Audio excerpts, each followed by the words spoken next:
السلام عليكم ورحمة الله وبركاته.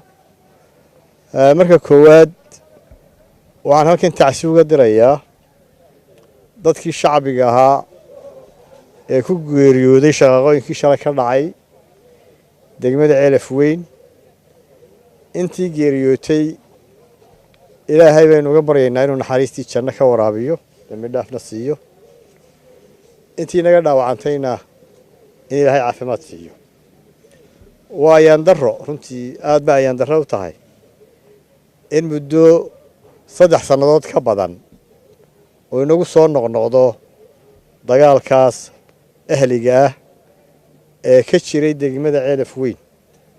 anigu sanaag waxaan ka imid wiil ka hor iyo wafdi ballaaran oo xisbiga wadani waan soo maray dhammaan deegaanadaas.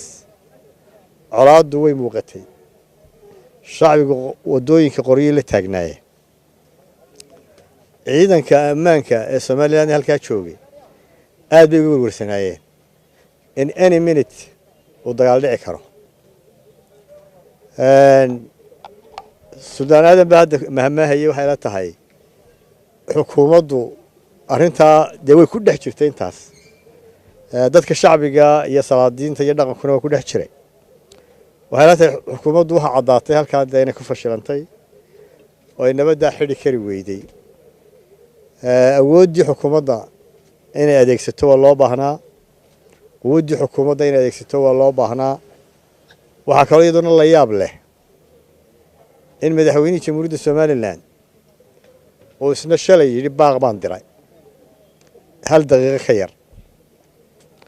waxay la tahay dee madaxweyne kale waddanka kuma ogin oo xukuma, masiilaaya waddanka xukuma weli. hadduu madaxweynuhu baaq dirayo weli amar baa la rabay inuu diro shalayto amar oo amro hay'adaha amniga oo dadka shacbiga talo soo jeediyo oo diro guurtida iyo dhaqanka Somaliland. inta ka badan baa laga rabay shalayto. waxaanay runtii tusaysaa shacbiga niyad jab iyo taageeranta xukuumadda Somaliland ee hadda jirta. waxaan ugu baaqayaa shacbiga walaalaha ah in marka hore colaadda la joojiyo. colaadda weyn la joojiyaa. colaadda weyn la joojiyaa. durbaanka colaadda weyn la joojiyaa. waan noo soo noqdo caqligu loo soo noqdo. dad walaala weeye. Ceelaf Weyn taariikhdiisa lagu hayo waa meelihii ugu nabadgelyada badnaan jirtay Somaliland. weliga dagaal heli kama dhicin. maxaa soo galay talow? dadku waxa la garanay farta ku fiiqayaan. dee waxa laga saaro meesha. waxa nabaddu xidhmi leedahay waa in xukuumaddu baadho, waa in cid walba la xanuujiyaa oo nabad diidan. hadday reerahan dagaalamaya yihiin, hadday cid kale yihiin, xilkaas wuxuu saaran yahay xukuumadda. annagu xisbi ahaan, wadani ahaan diyaar baanu u nahay inaanu gacan siino xukuumadda, inaanu gacan siino madaxda dhaqanka, inaanu gacan siino deegaanka. diyaar baanu u nahay hadhiyo habeen heegan baanu u nahay arrintaa. wax kastoo lagu nabadaynayo ee nabad lagu keenayo shacbigaas diyaar baanu u nahay. waxaanu u soo jeedinaynaa dhammaan madaxda dhaqanka ee Somaliland gobolkay doonaan baa joogaan inay ka qayb qaataan gurmadka. waxaanu soo jeedinaynaa culimada, waxaanu soo jeedinaynaa ganacsatada. waxaanu ugu baaqaynaa cid kastoo colaadda horinaysa inay dambiilayaal yihiin ay farahana ka qaadaan in colaad la horiyo. wixii colaadda raba ama horinaya inaynu meel uga soo wada jeedno shacbi ahaan iyo qaran ahaan iyo xukuumad ahaan baynu u baahannahay. xukuumadda waxaa looga baahan yahay tallaabo inaad adag. waxaa looga baahan yahay inay nabaddu xidhanto oo hadday tegayso in cid lagu laayo nabadda waa in nabadda cid lagu laayaa. nabadda xukuumaddu waa inay iibsataa.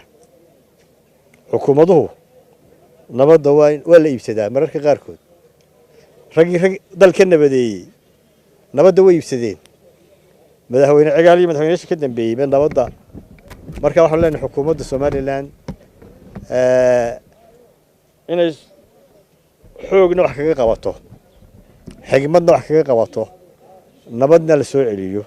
ayaan ugu baaqaynaa shacbiga waanu ku celinaynaa waanu ugu baaqaynaa in qof kastaa uu nabadda ka shaqeeyo colaadana la joojiyo dadka isdilayaa waa mustaxiil dee dadka isdilaya qaarkood inay isdilaan waxaa laga yaaba inay abtigiin isdilayaan marka nabadda ha loo soo noqdo caqliga ha loo soo noqdo xukuumaddu waajibkeeda ha gudato inaanay xukuumaddu dee arrintaa sidii loo baahnaa aanay u gelin waxaa calaamad u ah wasiirkii daakhiliga weli hargeysa jooga waxay xabaddii ugu horreysay markay dhacday qofka ugu horreeya baxa inuu isaga noqdo oo xabadda dhex taagnaado nabad ayaa looga baahan yahay ammaanka dee xukuumadda ka mas-uula waxa uga sii mas-uula arrimaha gudaha sidii lagu celceliyeyna annagu xisbi ahaan iyo shacbi ahaanba waxaanu diyaar u nahay cid kastoo hawsha nabadda inta ku jirta ama gelaysa inaanu gacan ku siino annaguna diyaar baanu nahay inu ka qayb qaadanno asalaamu calaykum raxmatullahi barakaatu